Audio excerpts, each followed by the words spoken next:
in October 2019. India A toured the Caribbean. Jeremy Solozano made scores of 61 and 92 in the second of the 4-day matches. In that match, he faced over 460 deliveries.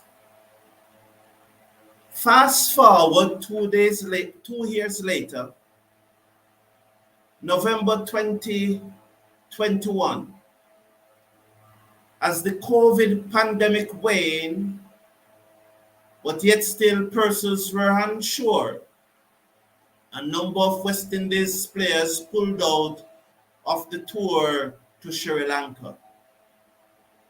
The then West Indies lead selector Roger Harper cited those 2 innings that Solozano played against India. And although his first class average then was just around 27, he saw Solozano as a fit candidate to represent the West Indies. On the night of November 20th, in the Caribbean, the morning of the 21st in Sri Lanka, Jeremiah Solozano was handed his West Indies cap. A few deliveries into the match, however, what should have been a joyous celebratory occasion quickly turned into a catastrophic situation. It quickly became disastrous as the young man was rushed to the hospital in Ghana. His debut test match over within less than 5 minutes. 33 months later, though, Jeremiah Solozano is on the verge of returning to the West Indies test team. Unless Casey Carty or Tej Narain Chandapal can play the innings of their life in the second innings of West Indies warm-up match against South Africa, Solozano will be in the West Indies playing 11 for the first test match against South Africa. Hello everyone, thank you for joining us as we bring you the latest update on West Indies cricket. Many will argue whether Solozano deserves his place in the West Indies team. But then that's another discussion. But I took my lead from what the DOC said, the Director of Cricket. When this 14-man squad was named for the series, he made the usual statement from the Director of Cricket.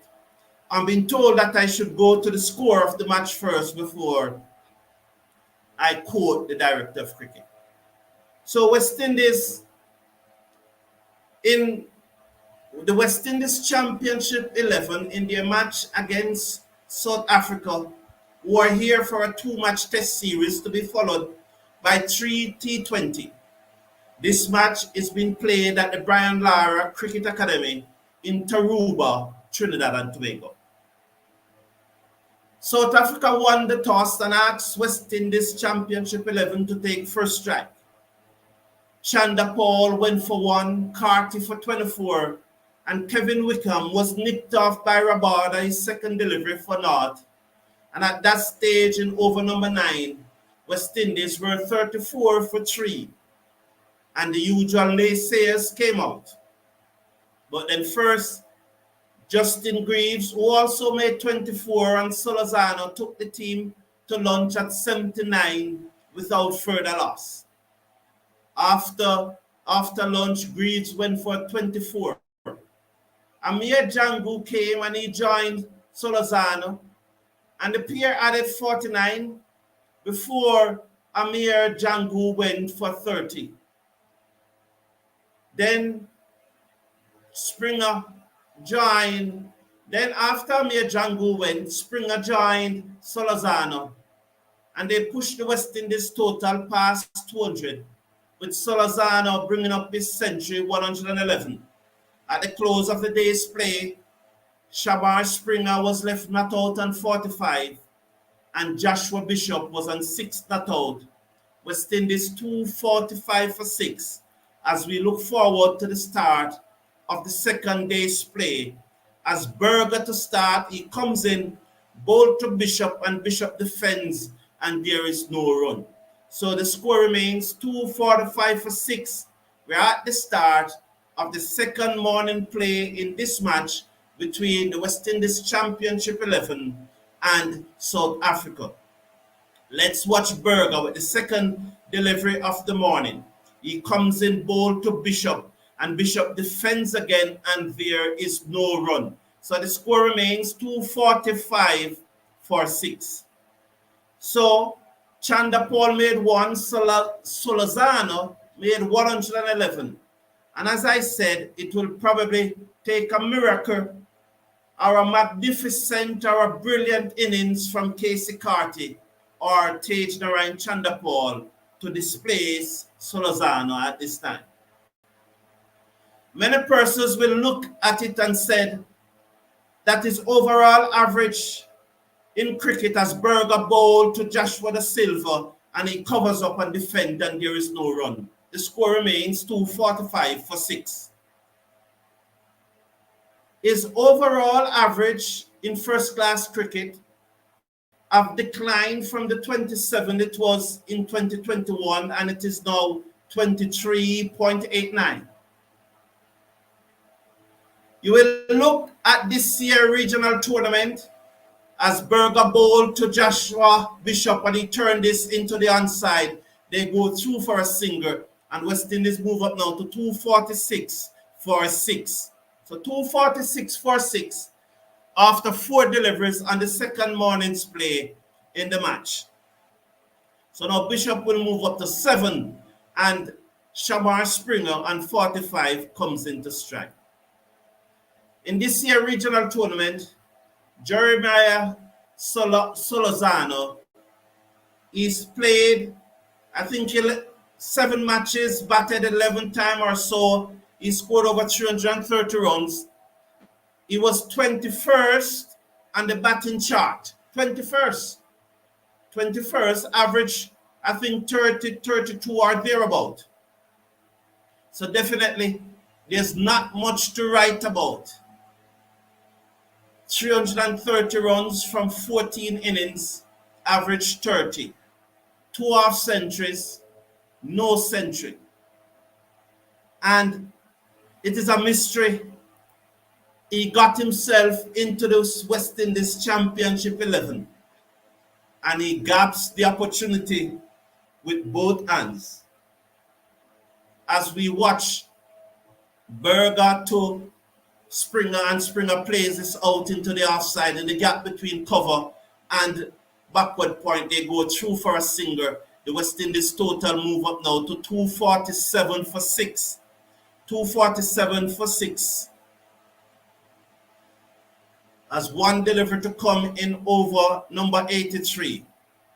Berger to bowl to Bishop. He's in bowl to Bishop, and Bishop defends, and there is no run. So after 1 over on the second morning's play, West Indies have now moved up to 247 for 6, with Springer moving on to 46, and Joshua Bishop, he is on 7. So that's the score after the first over of the morning's play. Let me come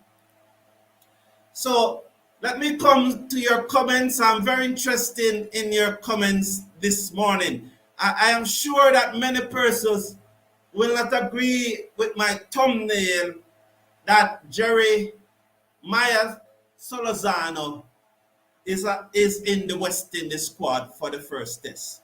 But I'm convinced of that. And I will go back to the quote of the director of cricket very shortly as Ngidi comes in bold to Springer and Springer defends and there is no run. So let me take your comment. Arjun Sharma is saying that happy for Solozano. OP carries this form in the test as well, but disappointed from Carty and Greaves. I was expecting a century or 70 or 80 from both of them. Well, they do have a second innings, and the good thing about this match is that it is a 4-day match, so they will definitely bat a second time. As Ngidi bowl to Springer and Springer defends again, and there is no run. The score remains at 247 for 6 in the 84th over, the second of the morning. Now, Sherwin is saying that I am a Windward Island follower. The player who I think deserves a shot is Springer. If I can recall, he took the most of any of the fast bowlers, most wickets of any of the fast bowlers in the red ball tournament. Shamar Springer 28, Anderson Phillips 29, Jeremiah Lewis was 30. So yes, so he was third though, Sherwin. From the best of memory, I don't know if anyone came in between those two, but I know Louis got 30 wickets, Anderson Phillips got 29, and I think Shamar Springer got 28. As Ngidi comes in bold to Springer, and once again Springer defends, the score remains at 247 for 6 after 4 deliveries of the second over of the second morning's play. So the score is 247 for 6. Springer remains on 46, and Joshua Bishop is on 7. So, and so Sherwin again is saying Springer played 6 matches, taking 25 wickets. It was 28. I think he played 7 matches, so maybe he missed out 1 match. He was the most consistent with his line, and length. But the numbers doesn't suggest that though, Sherwin. Let me see what Arjuna is saying, that Springer should replace Older in the team for number 7. So those 3 comments, I just want to group all of those 3 comments because I realized that they were saying the same thing. But the numbers doesn't suggest that he was better than Louis and Philip, because Louis was taking his wickets at 20 runs apiece after every 36 deliveries. Louis was getting wickets on average of every 36 deliveries. Anderson Philip, who had a better average than Louis, although Louis have 1 more wicket than him, because Anderson Philip have an average of 19. And he was also taking wickets, I think, at 31 or 32 deliveries, thereabout. So his strike rate was less than Louis. I think Shamar Springer's strike rate was 40, so he got fewer wickets than them, and he was taking more deliveries to get a wicket than those 2. So what I want to do, though, I want to apologize to this community, because I think that I did not pay enough attention to Shamar Springer. And I was guilty of something that I always talk to you about. And I was guilty of it. So it was a made over. The score still remained at 247 for 6 after 2.2 overs of the second morning. So it's Burgo is bowling to Bishop at this time. So and he bowls to Bishop, and Bishop defends the score 247 for 6. So Bishop remains on 7. Springer is on 46. I was guilty of it. I never took notice of Springer. And the reason why I didn't do it is because someone in 2022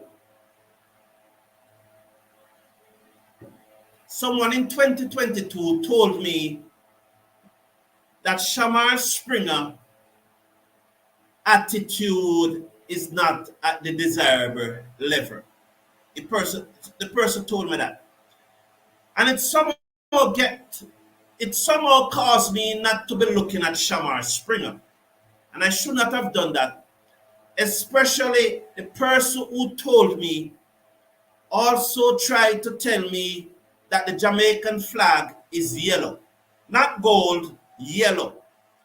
And although this person worked at one of Jamaica's most distinguished institutions, he was trying to convince me that the Jamaican flag was yellow and not gold. And so, taking that track record into consideration, when he told me that Shamar Springer attitude wasn't good, and he would have used more colorful words than those, I should probably do a check for myself. And as a result, I've not been following Shamar Springer. But Shamar Springer, when I look at his numbers in this year regional 4-day tournament that just ended, apart from taking 28 wickets at 24 apiece with a strike rate of 40, which is very good. That means he's getting a wicket every 40 deliveries, an average 24, and he took 28 wickets.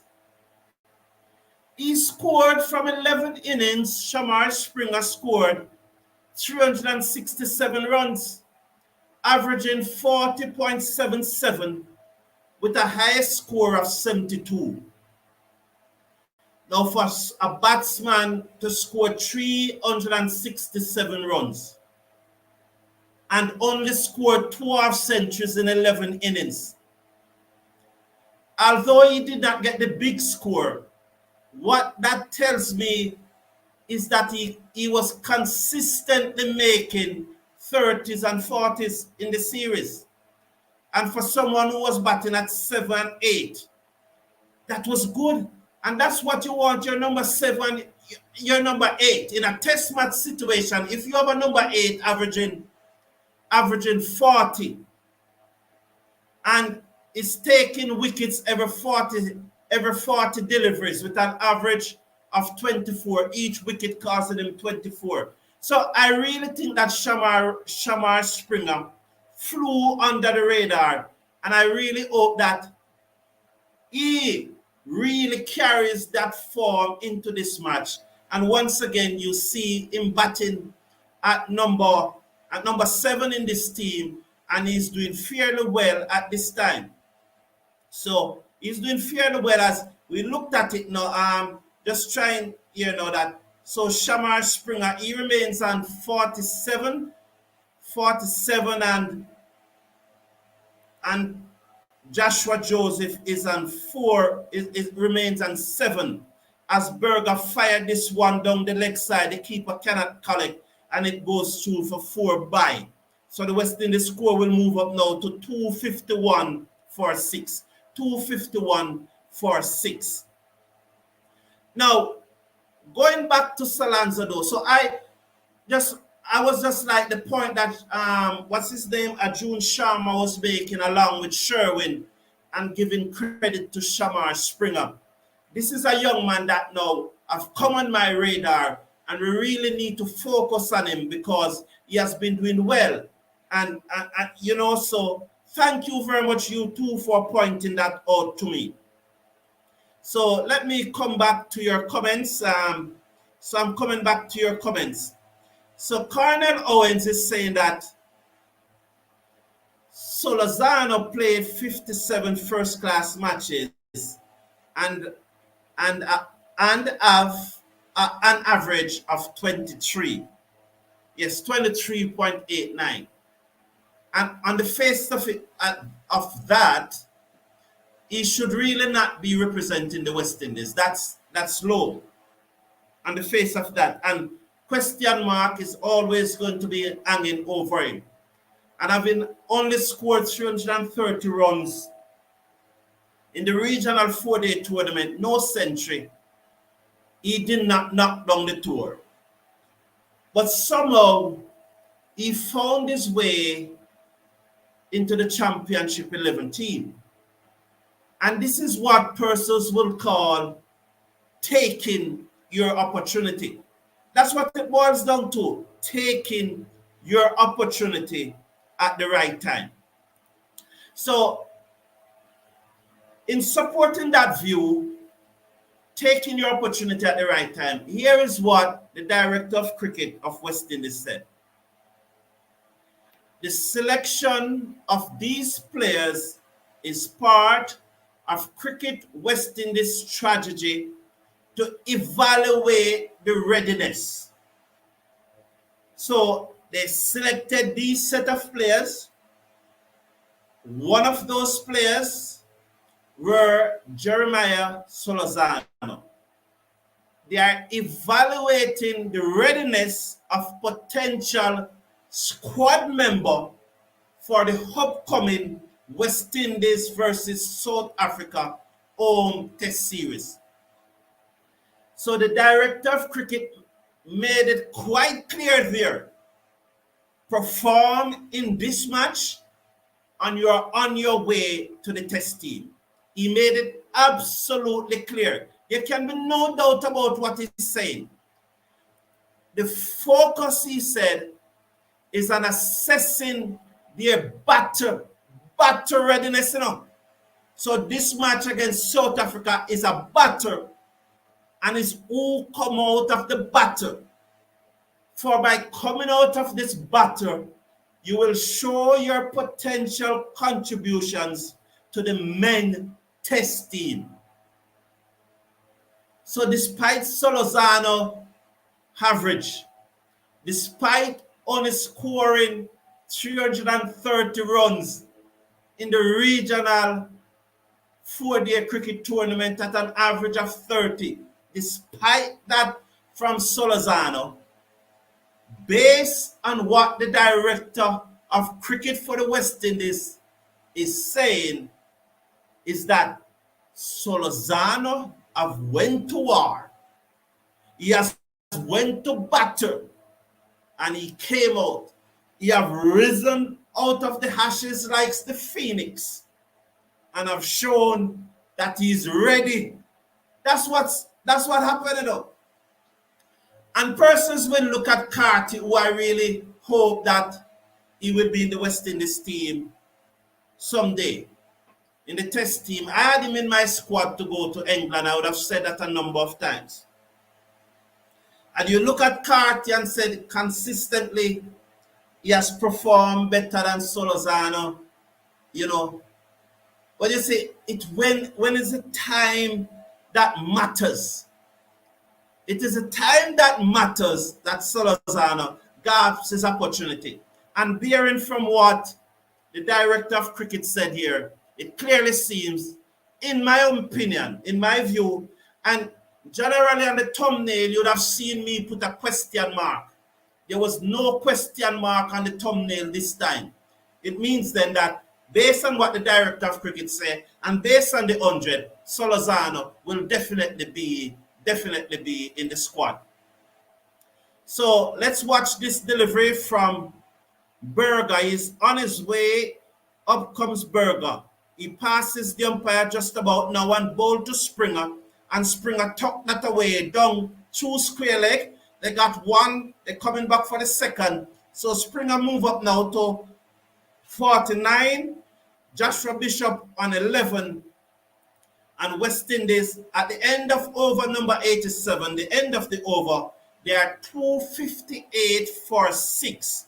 So West Indies 258 for 6 at the end of over number 87. Shamar Springer is on 49. Joshua Bishop is on 11. So Springer is on 49. Joshua Bishop on 11. West Indies 258 for 6.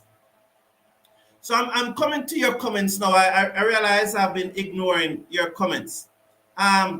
So sorry about that, but it's just that I want. So Gerard Mead is saying, let it be known that I am not Antiguan or Dominican and I have no favorite player in the West Indies. Gerard Mead, the legend. I won't trouble Gerard Mead now. someone must have troubled Gerard Mead. Who is it that troubled Gerard Mead? Sorry about that, Gerard. Sorry about that, Gerard Mead. I don't know. Christopher Bristol, all right. Thank you, my friend. Juna Davis is saying good morning. Atina is saying good morning. The champion is saying good morning to everyone. So we are down so bad. As soon as someone makes 100, they are thrown into the West Indies team, and we wonder why we are such a down bad batting team. You have a point there, Mr. Casanova, but I'm also I am one who believes in striking the iron when it is hot. And West Indies is not a big side when it comes to Test cricket. We are not a big side now. We are an average team. Some would say we are below average team. So the players who are representing the West Indies are going to be below average. But Mr. Casanova, I understand, based on what the director of cricket said, we have to go and just strike the iron when it has been hot. Solozano has been improving, but I do not think he will be selected in the final 11 for the first test. Carty have 550s, but he has not come out. I got your point that you are saying Dane. But unless Carty make 100 in the second innings, Solozano is going to play ahead of him. I can tell you that despite what you might think. And I want to do this quickly because I don't want to be blamed for not reading the comments. Sometimes, and I am guilty of this too, we have a tendency of how we think things should go. And we believe, and as I said, I'm entitled, I am guilty of it too. We believe sometimes we are entitled according to our own belief, instead of learning the system, of learning the structure. And despite Carty scoring over, I think, 400 runs in the regional 4-day tournament, if Carty doesn't perform in the second innings, Solozano is going to pass him, because Solozano, according to the director of cricket, went to batter to test the readiness of the players, and Solozano came out looking better than the rest at this stage. Sam St. Ellen, Sam is saying that, so the views on him is definitely varied as expected, and which I love. I don't think Solozano didn't do too badly at the beginning of the last regional tournament.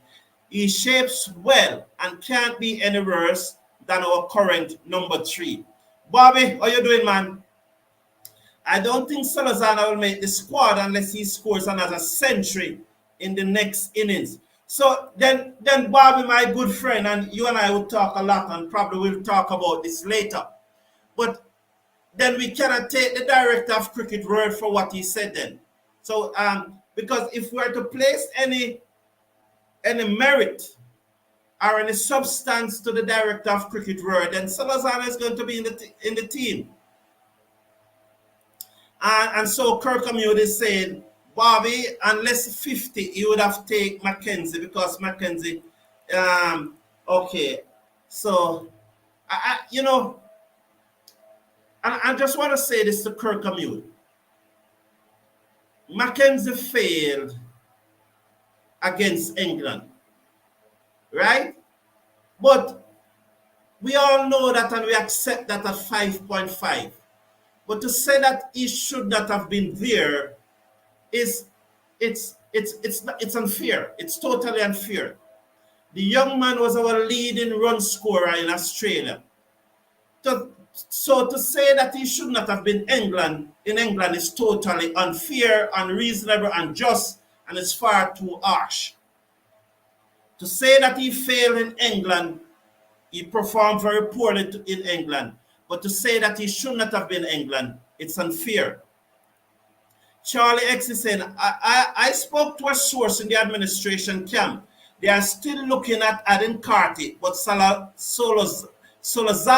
is making it different. Athena is saying, waiting for Anderson Phillip and Kemar Roach to see what they got. Definitely. I'm really looking forward to see what those two have. I'm telling you, I'm really looking forward to see what those two as. It's very interesting to see what those two have. So let's watch now as Ngidi to bowl to Springer is up and he played this away, threw it off. They'll get a single. That's his 100. Well played, Springer. That's sorry. Oh, I hope he gets 100. Well played, Springer. So Springer, I've gotten his 50. And this is a very good 50. I am so proud of the young man. So 50 to Shamar Springer in this match against South Africa, playing against an international team.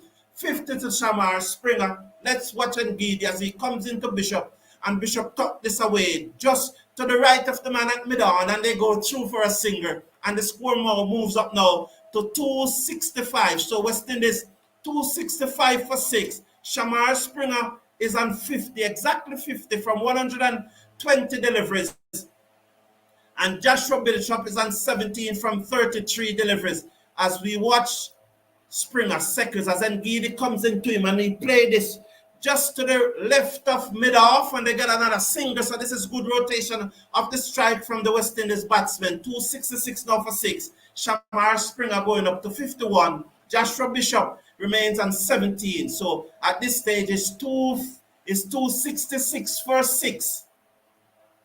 And so, yes, Sherwin, but I cover your point already. And Kirkhamute, no, he's not quite up to 90 miles per hour. I don't know. You know that in the regional 4-day cricket tournament, they do not have a speed gun to test it. So it's going to be, we hope that then that probably something like that would have happened. Kurt Aaron is saying, good morning, Carlton. Thank you for joining, Keith Aaron. How is Robin Singh doing, Keith Aaron? Charlie X is saying, I agree with you, Cricket Forum. It's about taking advantage of your opportunities. Solozano is doing what Tage should have done. If Tage scores a century, he automatically gets back in the squad, and that's the point you're making.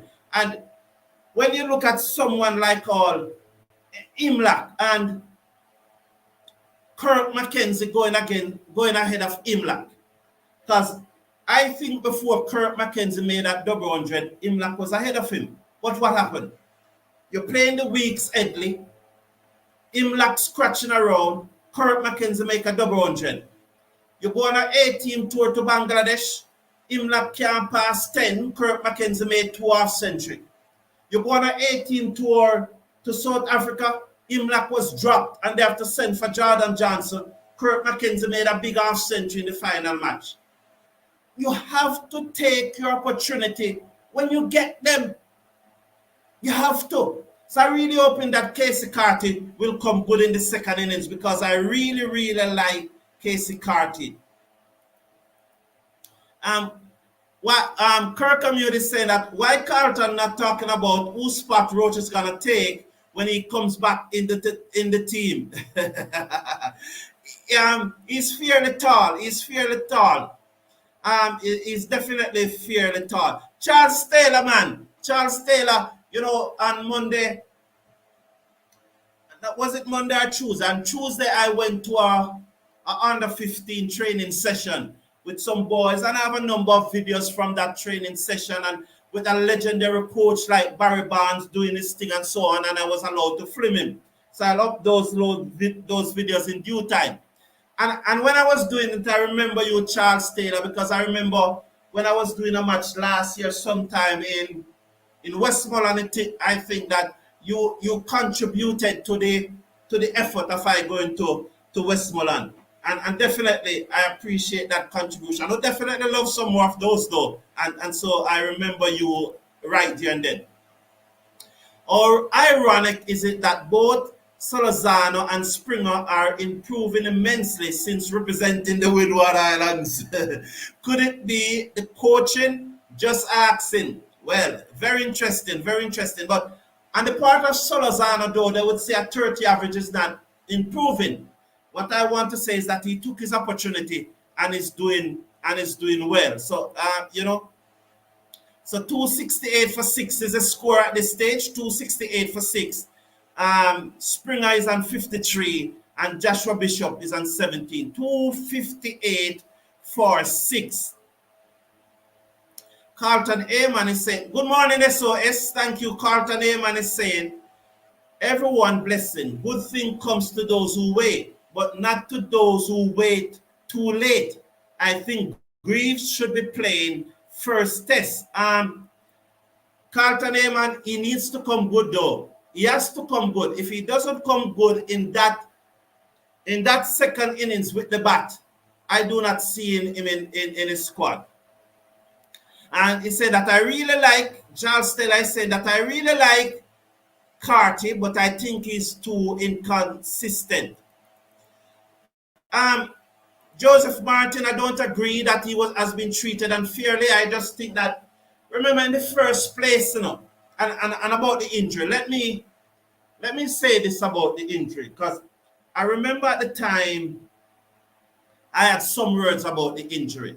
But let me say this. It was very unfortunate. I'm very happy to see that the young man is well and the young man is playing cricket again. As I always said, there are things that are more important in life than cricket. So I'm happy, extremely happy to see that he's well and the injury did not affect him badly, where he cannot continue to play cricket, and that all his cognitive skills are in place. I am absolutely happy about that. But he was, from a cricketing sense though, Joseph Martin, he was not treated badly. When he went to Sri Lanka, he was averaging 27. And many persons will tell you that a batsman with 27 should not be going on the West Indies team, but we understand the dynamics of the COVID pandemic. Since then, his average would have fallen to 23. So, for your average to fall from 27 to 23, it means that in those 33 months, you have been averaging less than 23. For it, bring it down from 27 to 23, that means you would have been average less than 23. So I don't think they treat him unfairly. I'm happy to see that he scored a century, and I think that he will get back in the team. For my part, I even think that he's probably lucky to be in this championship 11. To be fair, I think that he's probably lucky to be in it, that there were probably some other players who should have been in it ahead of him. That being said, however, I'm happy that he scored 100, and I definitely think that he will be in the first test. Definitely think so. So Charlie X answered, Mr. Brown, I am putting my head on the block. You can give one bad tour. Stick with Mackenzie. There are I heard persons saying that. And again, as I always said, everyone is entitled to their opinion, because mine can be wrong and yours is right. You know, if Springer bowls well, does this put Ola's spot in danger? Definitely. So Kirkamute is, I think, asking the same question. You know, Mr. Kirkamute, interesting question. Maybe I miss it. Could we swap out Older for Springer? Now, as we start talking about Keith Aaron, I've not heard about Robin Singh for a while. He remains my candidate for all forms of West Indies cricket. He can bat, bowl, field, and was a former West Indies youth player. He also represented India. And Keith Aaron really think, he has always said it, and I respect him, he has always said it, he remains convinced that Robin Singh is the best coach for the West Indies cricket team. So persons I've seen in the chat where a number of persons have been talking about the upcoming test. And I'm glad that we are talking about the upcoming tests. I'm very glad, because I think that it is time that we done away with the test matches in England. It's time that we done away with. We have exhausted that over the past 2 days. So I'm very glad that we are now talking about the upcoming tests. As we come back to just, so the score is 269 for 6. So it's 269 for 6. Let's watch this delivery from Ngidi to Bishop. He comes in bowl to Bishop and Bishop defends, and there is no run. The score is 269. Sorry, Solozano, 269 for 6. So I'm just mixing up the, not Solozano, Springer. Solozano is so much on my mind. So here now is my 11, not my 11. And I want to make this clear. This is not my official 13 for the first test match. This is not my official 13 squad.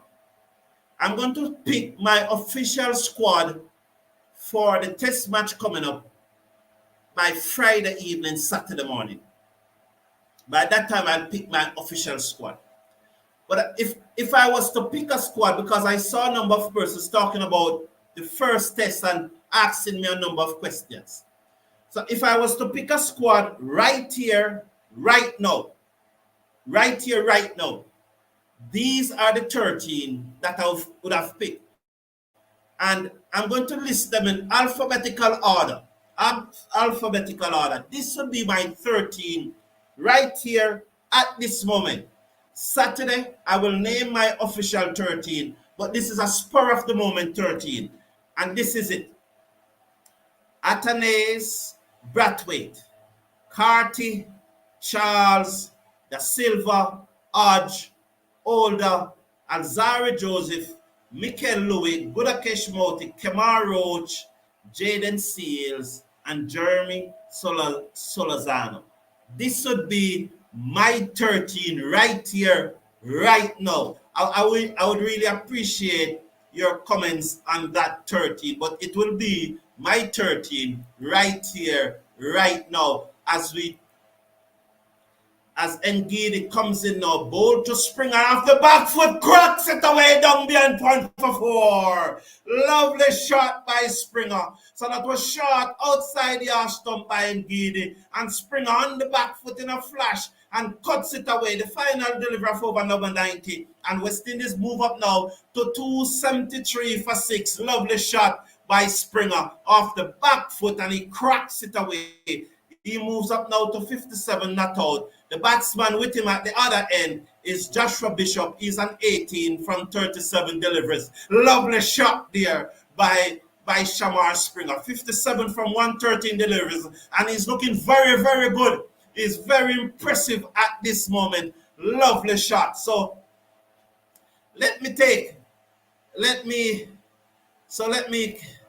I'm trying now to get your feedback. So Cricket Forum, you think Older Spot is actually in danger for the South Africa series? Because I don't believe that to be the case. However, Springer could take Green's spot on the backup all-rounder. No, but well, I'm glad I named the 13, because in that 13 you saw that Jason Older in that 13. So on the spot 13. So I don't think that Jason Older's spot is in danger for the first test. What I would do though, because Jason Older does not deserve a place in the West Indies team, despite his one-half century. His half century in the 5th innings that he played in England, he made 57. And I gave him credit for the incremental improvement throughout the series. And I don't want to go back there now. I'm not going back there. But quickly just say that he averaged 26. 26 at number 6 batting. So Jason Holder's spot in the first test, I don't think is in danger. I'm strongly convinced, though, that Jason Holder cannot make the West Indies team as a number 6 batsman. And unless he's playing at a bowler batting at number 8, because if he was at number 8 and averaged 26 in England, it would be good for a batsman at number 8. But Jason Holder is an ineffective wicket taker. Ineffective wicket taker. So the batting at number 8, it means therefore then he will be one of your strike bowler. He will be playing mainly as a bowler. But because they want to keep Jason Holder in the team, they bat him at 6 under the cover that he's not one of your main bowler. But he's still not good enough to bat at number 6. However, I will play him in the first test and ask him to bat at number 8. And so he either deliver with the ball or don't deliver. It's as simple as that. That will be my position. Holder has to bat at number 8, deliver with the ball, and if you cannot deliver with the ball, you have no place in this team. So I show you my 11. Charles Taylor is saying, give thanks, brethren. You are welcome, sir. I will run something your way soon. Thank you. That's very much. That's very, very good. I appreciate it. I want to know why OJ Seals and Gordon Bryan, both young Jamaicans, quick, not given a chance. Where is Jeremy McAllister? That's something that I would need to follow. Charles is saying that he will take both Greaves, and Sherwin is saying that he'll take both Greaves.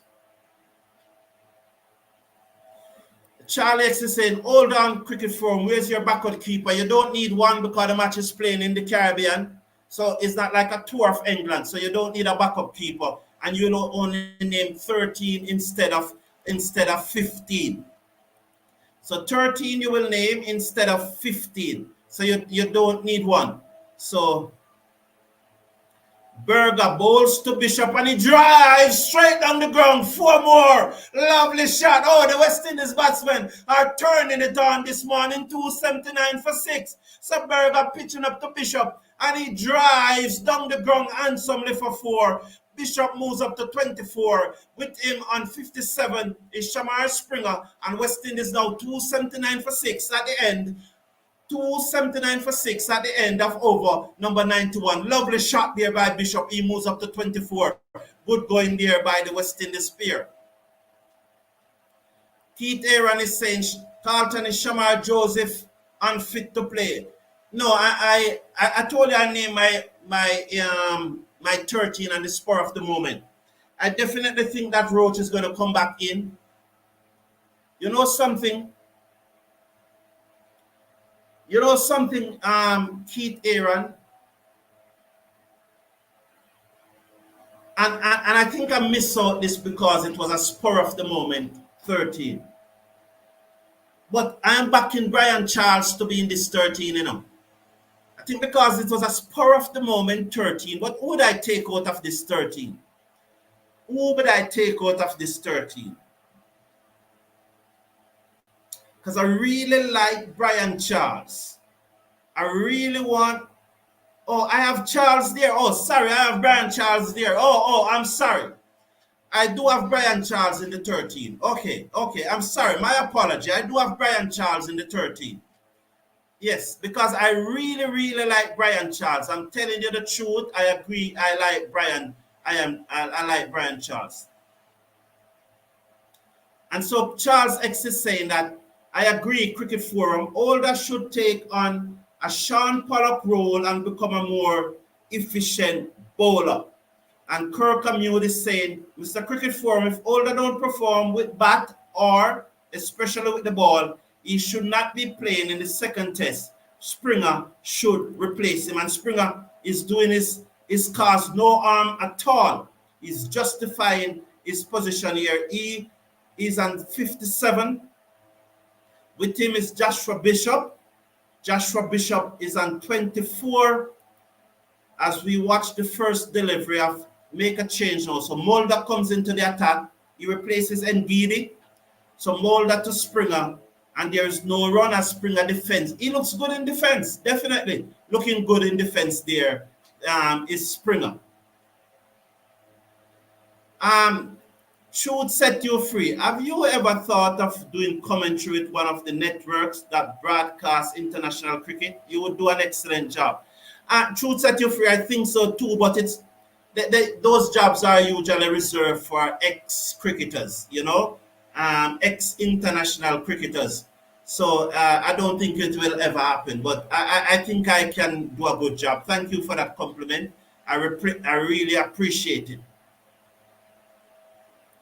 Sherwin, I'm hearing this a lot, though, Sherwin. It's a big talk in bars, in the pubs, all over. Persons keep on saying that Brathwaite is Jason older childhood friend.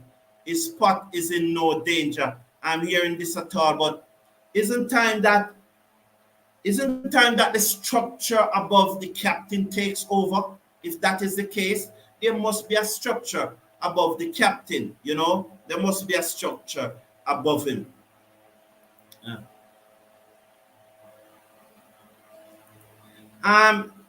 Tata Prink is saying, good morning, sir. I really feel you had a good part in putting this match on YouTube. Yesterday, when you were pleading with them just to put at least one camera. So thank you. Oh, Tata Prink, I never knew it was on YouTube. So I can end this broadcast now and go and relax and watch it on YouTube, because I never knew it was on YouTube. So that's why I was here trying to keep your company. So I'm going to go to that match, but there are some things that I want to go through just before I go to the match on YouTube, so I can enjoy the match also. Now, a new selection panel, you could call it, have been put in place. And that selection panel have been headed by the head coach. So the head coach will now be the new head selector. You want to call him a head selector because there's no one else to challenge him. On my part, I think this is too much work for the head coach, too much power. I think that this is too much power in one person's hand. And the example of England giving Silverwood all this power have been cited, and it backfired, they said. So I think it is too much power in one person's hand. I always believe that there should be a structure above the coach. However, that being said, the coach now have full responsibility for picking the squad. And so his job is now in greater danger, because once the team fail, no, I don't want to go there. I'm sorry, I'm not going to be pessimistic any at all. But let's say that I prefer to see a structure above the coach. I just think that the coach shouldn't be so powerful. Now, Anthony Gray, Roger Harper, and Stanley Hines. I don't quite know Stanley Hines. Well, I don't know the name. The name just came to me. He's from St. Vincent and the Grenadines. I heard that he used to play some cricket.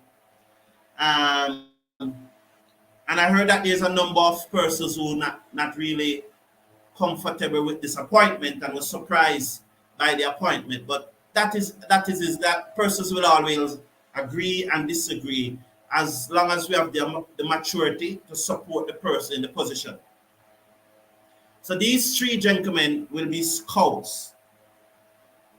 And so they will be a go around scouting, and they will feed back to the head coach, whosoever the head coach is. At this time, it is Andre Coley for the test team and Darren Sammy for the white ball team.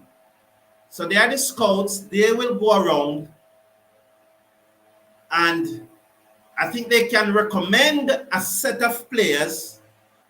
Because my understanding is that if the squad is 13, for argument's sake, they can probably recommend 18 or 20 players and so on. And then the coach will now pick, or the coach will say to Anthony Gray, you know, I want you to go down to Jamaica and look at Gordon Bryan for me.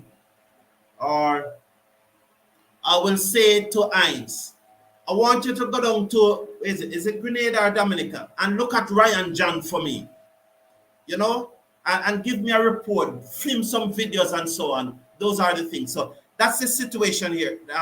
That's the situation with the with the with the with the West Indies selection panel. And so Sherwin is saying that he know Ryan Hines. And Mr. Casanova is saying at least the coach isn't. Oh boy, Mr. Casanova, coming to us from New York City. Thank you very much. It's a pleasure being here. Please watch the match on YouTube then. I really thank you for being here. I never knew that the match was on YouTube, and I thought that I would just do this to build up a vibes in the community. We as West Indies supporters. So I will see you later this evening when we'll do a recap of the second day's play. Bye for now, everyone. Take care of yourself and your family. Have a wonderful day.